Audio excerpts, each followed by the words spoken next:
అయినా కూడా మీరు భారతదేశం మేమేం చేయలేమండి. అంతేకాదు ఈ రాక్షస ప్రభుత్వాన్ని గద్దె దించాలి. ఇప్పుడు ఇది చాలా క్రూషియల్ టైం మనకి.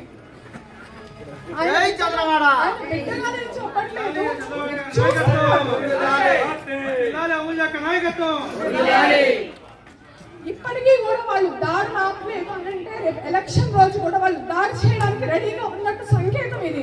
మనందరం కలిసికట్టుగా పోరాడాలి. ఈ టైంలో కూడా ఇప్పుడు కూడా పోరాడకపోతే మళ్ళీ ఆ జగన్మోహన్ రెడ్డి గారికి అలాగే కోమిరెడ్డి గారికి ఇంకో ఛాన్స్ ఇచ్చినట్టు.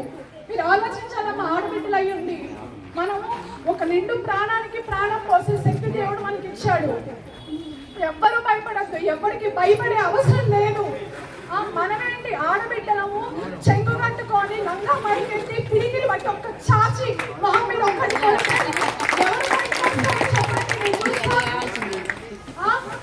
మేము డాక్టర్స్ వృత్తిలో ఉండి పేషెంట్స్ నాడి పట్టుకొని వైద్యం చేసే వాళ్ళం. ఈ రోజు రోడ్డు మీదకి వచ్చి ఇంత దారుణంగా అంటే ఇంత ఆవేశంతో మాట్లాడుతున్నాం. మా కంట నీరు తెప్పిస్తున్నారు. ఎందుకు ఆలోచించండి ఒకసారి. ఏదో ముందుగా ఈ రోజు మేము పార్టీలోకి వస్తున్నాము, మళ్ళీ రేపు సాయంత్రం ఎవరో కూడా వస్తాడు.